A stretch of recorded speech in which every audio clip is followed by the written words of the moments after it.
Hello students, hope you all are good and in good health, and I hope you all are go through the first lecture, and in continuation this is second lecture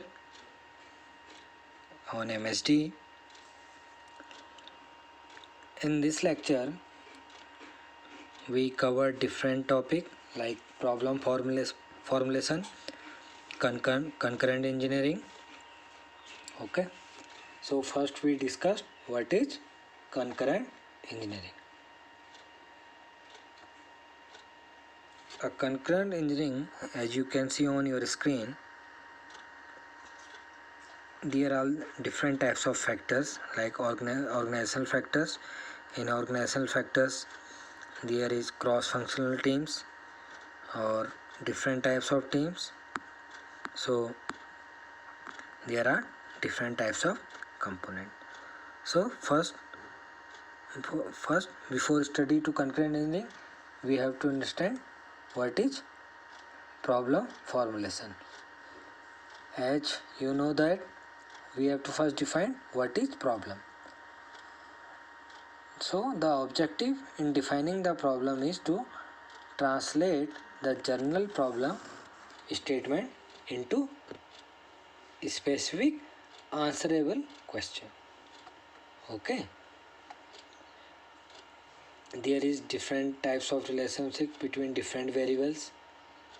So experience and judgment will help in defining the problem, and also the question asked by the researchers should be meaningful so that an answer will contribute information regarding the problem in question. Then the second topic came forming model. The engineering models are not exact replicas of real physical situations. There are some assumptions, some idealization, some approximations are expected because the real physical situation in which an engineer works are very complex and are never analyzed exactly or completely.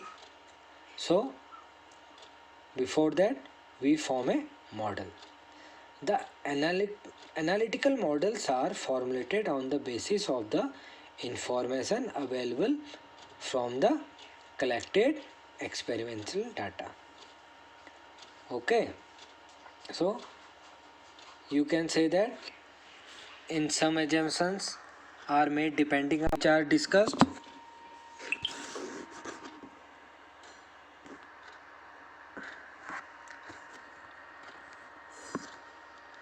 And we should discuss the nature of engineering problem. The problem in general word we choose include anything that can raise some question before one. Usually one can define problem in general way. Will it work? Will it get too hot? Or will the vibration settle down quickly? But good engineering method calls for first determine objectively what such organization really means. What temperature is too hot? What does quickly mean in records? Okay, so these are all are the forming models and which are also required for concurrent engineering. After that there is comes the which type of the nature of the engineering problem. Okay, so we have to understand the nature of engineering problem, and also there are problem characteristic, and you can note down it. There are mainly a problem is characterized by three components, which are first one an undesirable initial state, that is unsatisfactory situation exists. Second, a desirable goal, that is realizing a satisfactory situation. And third one is obstacles that prevent a transform from the undesirable initial state to desirable goal state at a particular of time. Okay, you can note down, pause the video and note down all the three characteristics. After that, we have to understand the problem environment. Okay, this topic is also covered on your classroom lectures. So go through your some class notes. Which student attended the class, they have some notes about it. Okay, there is also some technique involved in defining a problem. Which are these techniques? For the purpose involve the undertaking of the following step. You have to note down these steps, which are statement of the problem in general way. Second one is understanding of the nature of the problem. Okay, and third is surveying the available literature. Fourth one is developing the ideas through discussions, and next one is rephrasing the research problem. Okay, in addition to which has been studied above, the following points also be observed while defining a problem, like technical terms and words of the phrases, basic assumptions, a straightforward statement of the value of the investigation, the suitability of the time period, the scope of the investigation, and provision must be kept in mind to understand the influence of environmental factors. I have a quick and a small assignment for you. You have to study some case studies, like take an example of productivity in Japan and India. Okay, and please go through it, like why the productivity in Japan is so much higher than in India. Take this case study and revert me a mail according to your time. After that, an important concept in MSD, that is system development. Till now, we have discussed what is system concept and what is concurrent engineering, what is problem formulation, and you can also go through the notes which are showing on your screen, the importance of concurrent engineering. Okay, the next thing which came in our course is system development. Okay, then what is system development? The concept of system development begins when the first document of concept proposal has been approved formally and requires study and analysis that may lead to system development activities. Okay, so the development and the testing of system take place in a phased manner. What is phased manner? Note down it. Development and testing of individual program, first one. Then note down development and testing of individual program as a part of system module. Third one is development and testing of the system module as a part of the major subsystem.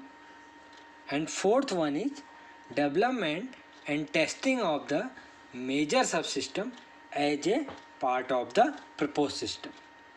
Please pause the video and note down all these points. Okay, then there is support for system development.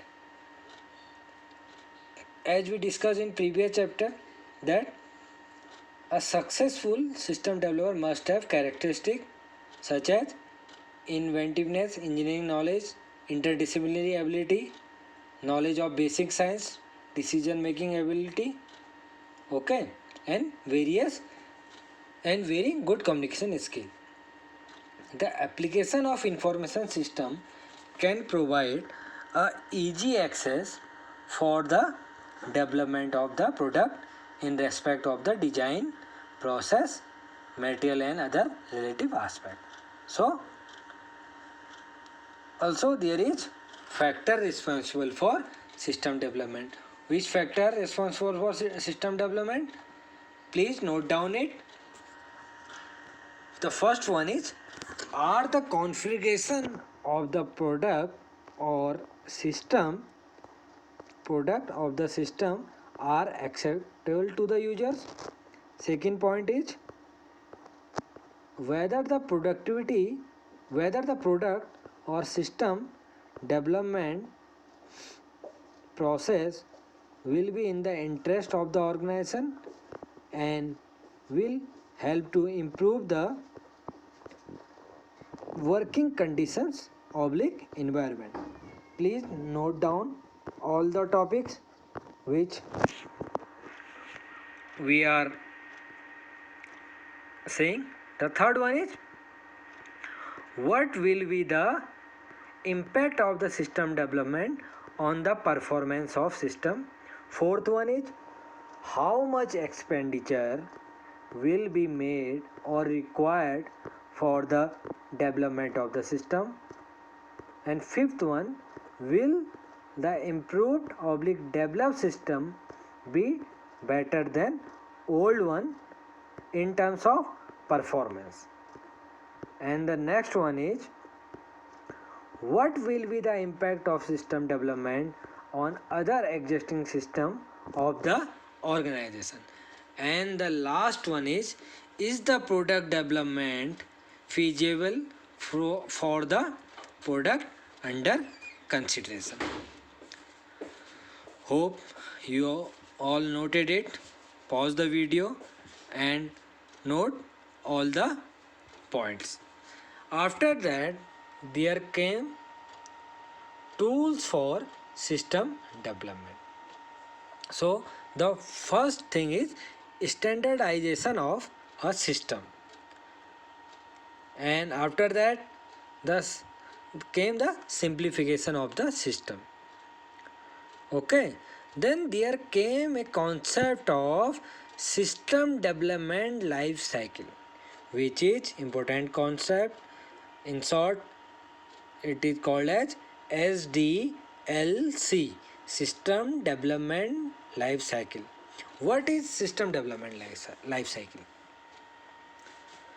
A system development life cycle is the overall process of developing information system through a multi-stage process, from investigation of initial requirement through analysis, design, implementation and maintenance.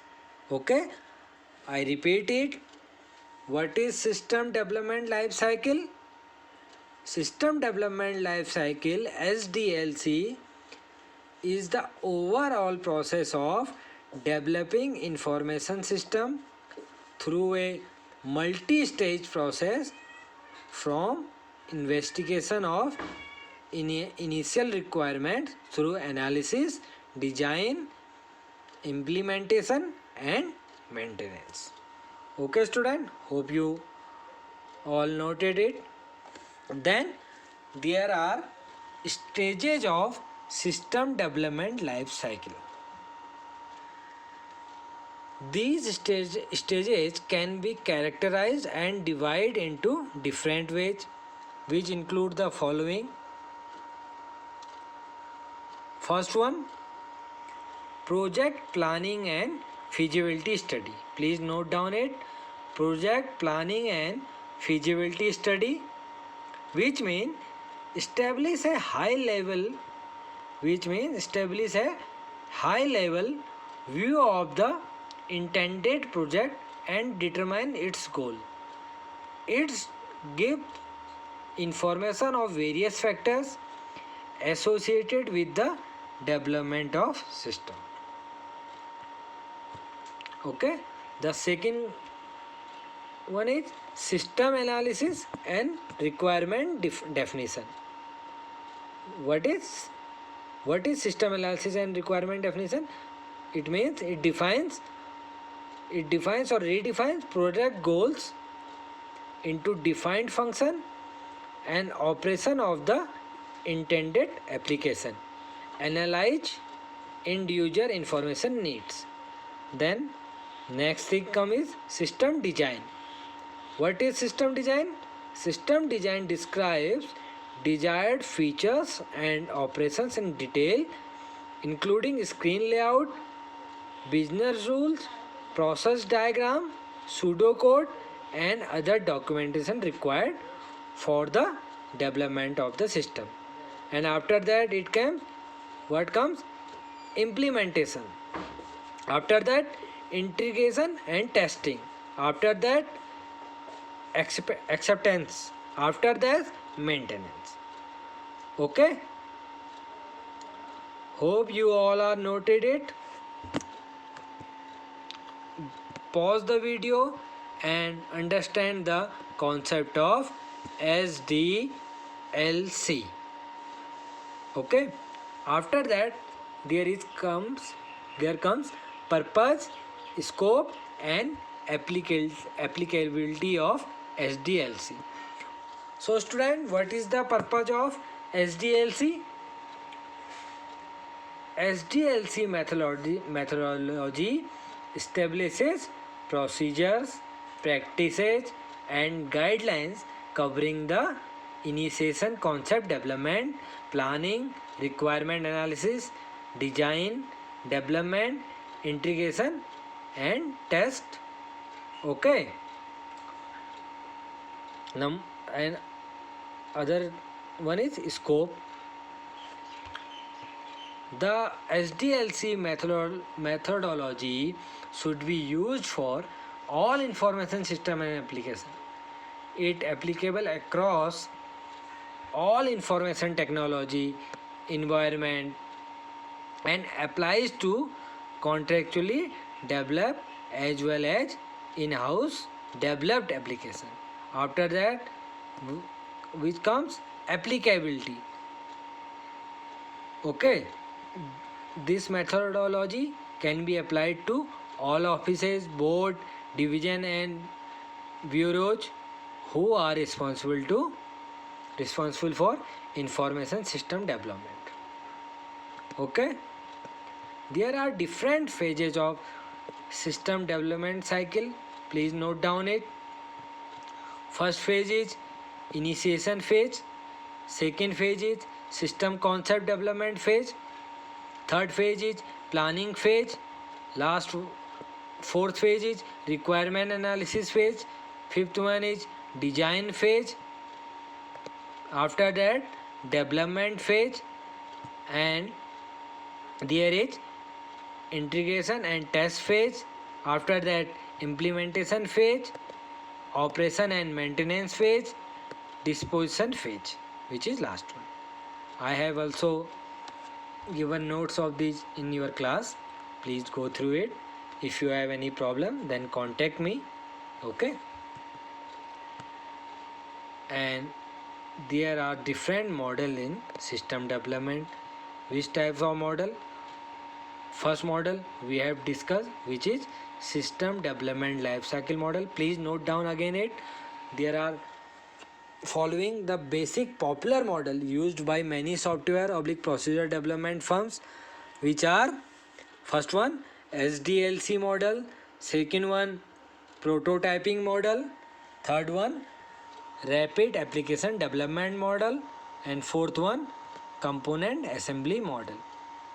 Okay, which we all have discussed in detail in our classroom. After that, if anyone have any problem, please contact me.